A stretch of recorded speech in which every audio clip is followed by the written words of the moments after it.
नमस्कार दोस्तों, स्वागत है हमारे channel Kabira coaching centre with AD में। दोस्तों हम लोग पढ़ रहे हैं क्लास 10th में, तैयारी कर रहे हैं यूपी बोर्ड परीक्षा 2026 की। पिछली वीडियो के माध्यम से हम लोगों ने प्रश्नावली 4A को कंप्लीट कर लिया था। जितने भी क्वेश्चंस थे सारे क्वेश्चंस को हम लोगों ने सॉल्व कर लिया था। अगर आप लोगों ने सारे क्वेश्चंस नहीं सॉल्व किए होंगे, नहीं देखे होंगे, तो डिस्क्रिप्शन में लिंक है, आप लोग जरूर देख लीजिएगा। क्योंकि मेरे भाई जब प्रश्नावली 4A को स्टार्ट कर रहा था उस टाइम सबसे पहले फार्मूले को नोट कराया था और बेसिक इन्फॉर्मेशन को भी मैं दे दिया था अध्याय चौथे का। तो पिछले वाले जो वीडियो थे उसके माध्यम से, पीछे वाले वीडियो के माध्यम से हम लोगों ने प्रश्नावली 4A को कंप्लीट कर लिया, सारे क्वेश्चन को सॉल्व भी कर लिया। और आशा करता हूँ सारे क्वेश्चंस आप लोग को अच्छी तरीके से ज़रूर समझ में आए होंगे। तो आज से हम लोग प्रश्नावली 4B को स्टार्ट कर रहे हैं। किसको स्टार्ट करें मेरे भाई? प्रश्नावली 4B को हम लोग स्टार्ट कर रहे हैं। प्रश्नावली 4B में मेरे भाई लघु उत्तरी प्रश्न को हम लोग सॉल्व करेंगे। किसको सॉल्व करेंगे मेरे भाई? लघु उत्तरी प्रश्न। लघु उत्तरी प्रश्न आपके बोर्ड एग्जाम में मेरे भाई 4 अंक के देखने को मिलते हैं। कितने अंक में मेरे भाई? 4 अंक में आपके बोर्ड एग्जाम में लघु उत्तरी प्रश्न देखने को मिलता है। तो जितने भी क्वेश्चंस हैं सारे क्वेश्चंस लघु उत्तरी प्रश्न ही है प्रश्नावली 4B में। ठीक है मेरे भाई।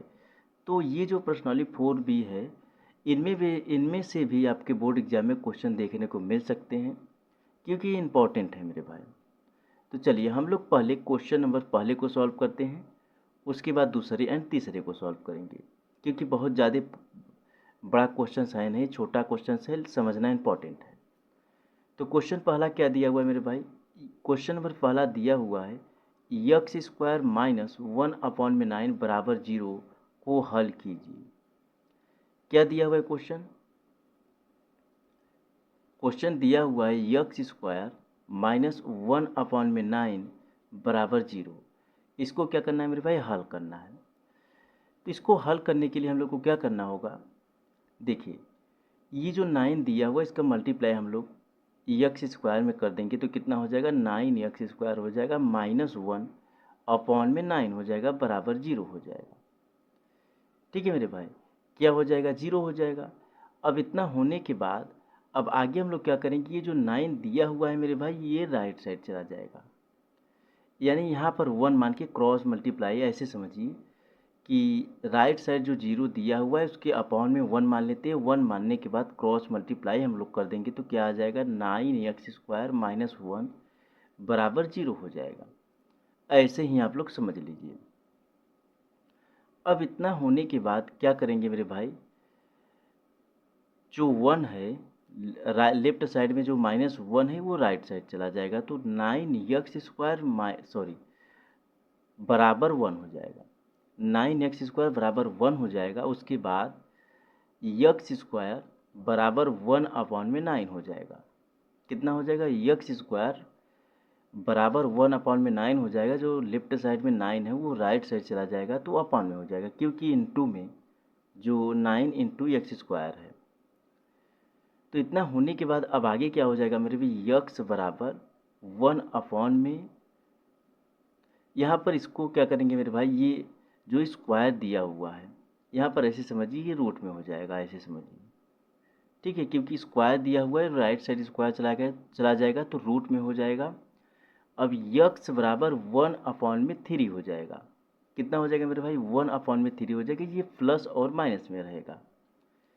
ठीक है मेरे भाई, जब भी कोई संख्या रूट से बाहर निकलती है तो वो हमेशा प्लस और माइनस दोनों में आती है। तो प्लस माइनस 1/3, यह यक्स की वैल्यू आ गई। यक्स की वैल्यू कितनी आ गई मेरे भाई? प्लस माइनस 1/3 आ गया। ये आपका क्वेश्चन नंबर पहले का राइट आंसर है। ठीक है मेरे भाई, तो ये क्वेश्चन आपको समझ में ज़रूर आ गया होगा। चलिए अब हम लोग क्वेश्चन नंबर दूसरे को सॉल्व करते हैं। क्वेश्चन नंबर दूसरा क्या दिया हुआ है? 3x² माइनस 18 बराबर 9 को हल कीजिए। क्या दिया हुआ है मेरे भाई? 3x² माइनस 18 बराबर 9 को हल कीजिए। चलिए हम लोग क्वेश्चन नंबर 2 को भी हल करते हैं। जिस तरीके से क्वेश्चन नंबर पहले को हम लोगों ने सॉल्व किया उसी तरीके से इसको भी सॉल्व करना है। तो क्या दिया हुआ है? 3x² माइनस 18 बराबर 9 दिया हुआ है। तो आगे हम लोग इसको हल करेंगे। 3x² हो जाएगा, जो -18 दिया हुआ है राइट साइड चला जाएगा तो 9 + 18 हो जाएगा। क्योंकि लेफ्ट साइड माइनस में है तो राइट साइड चला जाएगा तो प्लस में हो जाएगा। उसके बाद 3x² हो जाएगा बराबर, इसको हम लोग ऐड कर देंगे तो कितना हो जाएगा 27 हो जाएगा। ठीक है मेरे भाई, कितना हो जाएगा 27 हो जाएगा। अब क्या करेंगे मेरे भाई, x² बराबर 27/3 हो जाएगा। ठीक है मेरे भाई, 27/3 हो जाएगा। जो 3x² है, 3 जो है इसमें से ये राइट साइड चला जाएगा, इंटू में है तो अपॉन में हो जाएगा। तो क्या हो जाएगा, x² बराबर 27/3 हो जाएगा। इसको अब काट दीजिए तो कितने से कटेगा मेरे भाई, 9 से कट जाएगा। किससे कटेगा, 9 से कटेगा। तो 9 से कटेगा तो आगे क्या हो जाएगा, x² बराबर 9 हो जाएगा। अब इस ठीक उसी प्रकार से जैसे क्वेश्चन नंबर पहले को हम लोगों ने किया था वैसे ही करेंगे। तो x बराबर क्या हो जाएगा मेरे भाई, रूट में हो जाएगा। x बराबर रूट में मतलब 9 हो जाएगा, क्योंकि जो x² है इसको हम लोग राइट साइड भेज देंगे तो ये स्क्वायर रूट है तो रूट में 9 हो जाएगा। तो अब x बराबर क्या हो जाएगा मेरे भाई, रूट से जब 9 को हम लोग बाहर निकालेंगे तो क्या हो जाएगा, 3 हो जाएगा। तो +-3 हो जाएगा। x की वैल्यू क्या हो जाएगी मेरे भाई, +-3 हो जाएगी। जो क्वेश्चन नंबर पहला था उसमें x की वैल्यू 1/3 यानी +-1/3 आया हुआ था। और ठीक इसी प्रकार से जो क्वेश्चन नंबर दूसरा है, x बराबर +-3 आया हुआ है। चलिए अब हम लोग क्वेश्चन नंबर तीसरे को हल करते हैं। आज का लास्ट क्वेश्चन है। क्वेश्चन नंबर तीसरा क्या दिया हुआ है, x² - 1 बराबर 8 दिया हुआ है। क्या दिया हुआ है मेरे भाई, x² - 1 बराबर 8 दिया हुआ है। इसको हल करो, हल करना है हम लोग को। हल करो या हल कीजिए, वही चीज़ें हैं। तो चलिए क्वेश्चन नंबर तीसरे को हम लोग हल करते हैं। क्वेश्चन नंबर तीसरा क्या है, x² - 1 बराबर 8 दिया हुआ है। तो ये भी काफ़ी आसान क्वेश्चन है। जैसे क्वेश्चन नंबर दूसरे को हम लोगों ने सॉल्व किया, सेम उसी प्रकार से इसको भी सॉल्व करना है। तो क्या हो जाएगा मेरे भाई, x² बराबर 8 + 1 हो जाएगा। जो -1 है वो राइट साइड चला जाएगा तो +1 हो जाएगा। यहाँ पर x² बराबर 9 हो जाएगा। कितना हो जाएगा मेरे भाई, x² बराबर 9 हो जाएगा। 8 + 1 हो जाएगा तो 9 हो जाएगा। तो x² बराबर 9 हो गया। तो x बराबर रूट में 9 हो जाएगा मेरे भाई। जो x² है वो स्क्वायर जो है वो राइट साइड चला जाएगा तो रूट में 9 हो जाएगा, क्योंकि स्क्वायर रूट है। तो x बराबर क्या हो जाएगा मेरे भाई, इसको रूट से बाहर निकालेंगे तो +-3 हो जाएगा।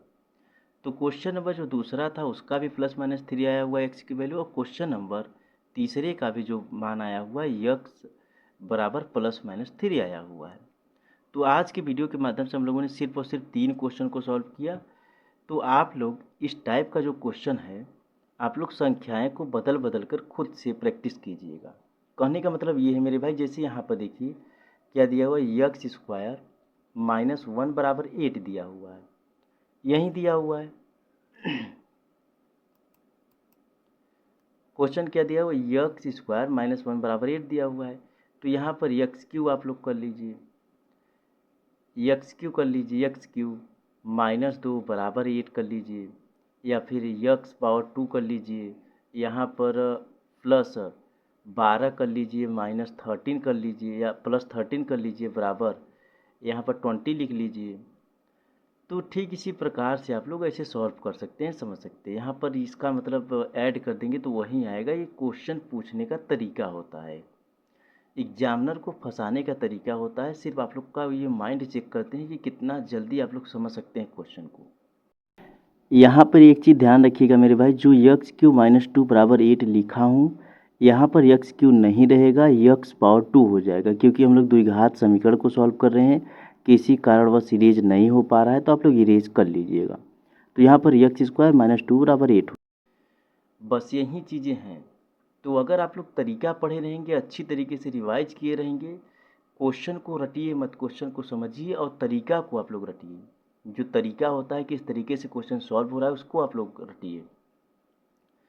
अगर उसको रट लेंगे ना तो किसी टाइप का क्वेश्चन आ जाएगा, आप लोग लगा लेंगे। और जैसे इतना मैं क्वेश्चन आप लोग को बता दिया कि इस टाइप से आप लोग सॉल्व कर सकते हैं। संख्याएं को बदल बदल के आप लोग सॉल्व करिए खुद से, क्योंकि as it is question exam में नहीं आएंगे, संख्याएं बदल बदल कर आएंगी।